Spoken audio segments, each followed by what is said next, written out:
கர்த்தாவே, பொல்லாத மனுஷனுக்கு என்னை தப்புவியும், கொடுமை உள்ளவனுக்கு என்னை விலக்கி இரட்சியும். கர்த்தருக்குள் பிரியமானவர்களே, உங்கள் அனைவருக்கும் இனிய காலை வணக்கங்கள்.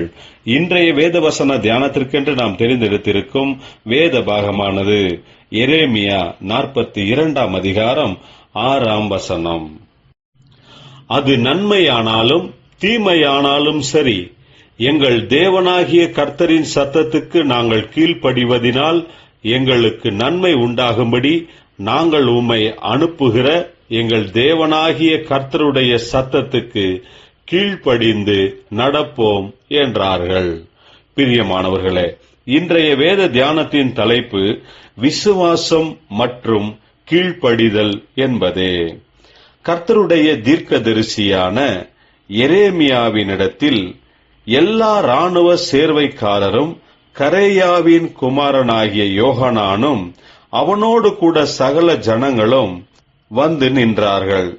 அதாவது அவர்களுக்கு விரோதமாக வருகிற பலமுள்ள இராணுவத்தை கொண்ட பாபிலோன் ராஜா அவர்களுக்கு எதிராக நின்ற காரணத்தினால் மிகவும் பயந்தவர்களாக தங்களுக்காக கர்த்தரிடத்தில் விண்ணப்பம் பண்ணும்படியாக, கர்த்தருடைய ஆலோசனையை பெறும்படியாக எரேமியாவினிடத்திற்கு வந்தார்கள்.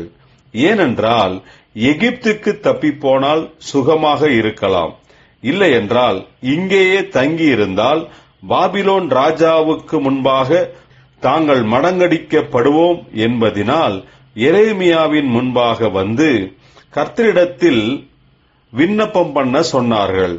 அவர்களுக்கு எரேமியா பிரதி உத்தரமாக, நான் கர்த்தரிடத்தில் இருந்து பெறும் பதிலுக்கு நீங்கள் அனைவரும் கீழ்ப்படுகிறவர்களாக இருக்க வேண்டும் என்றார்.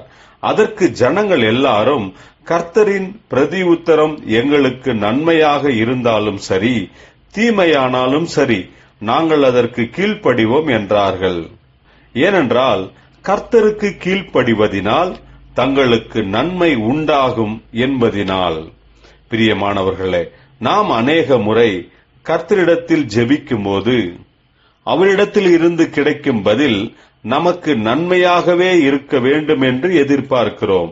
நம்முடைய ஜெபங்களுக்கான கர்த்தருடைய பிரதி உத்தரம் நன்மையானாலும் சரி, தீமையானாலும் சரி, நாம் அந்த வார்த்தைகளை விசுவாசித்து கீழ்ப்படியும் போது அது நமக்கு நன்மையை மாத்திரமே தரும். கர்த்தருடைய வார்த்தைகளுக்காக காத்திருப்போமாக. ஜெபிப்போம். ஜீவனுள்ள தேவனே, உம்முடைய வார்த்தைகளை விசுவாசிக்கும்படியாகவும் கீழ்ப்படியவும் எங்களுக்கு கிருபையையும் பலனையும் தருவீராக. இயேசு கிறிஸ்துவின் நாமத்தில் ஜெபிக்கிறோம் நல்ல பிதாவே, ஆமேன்.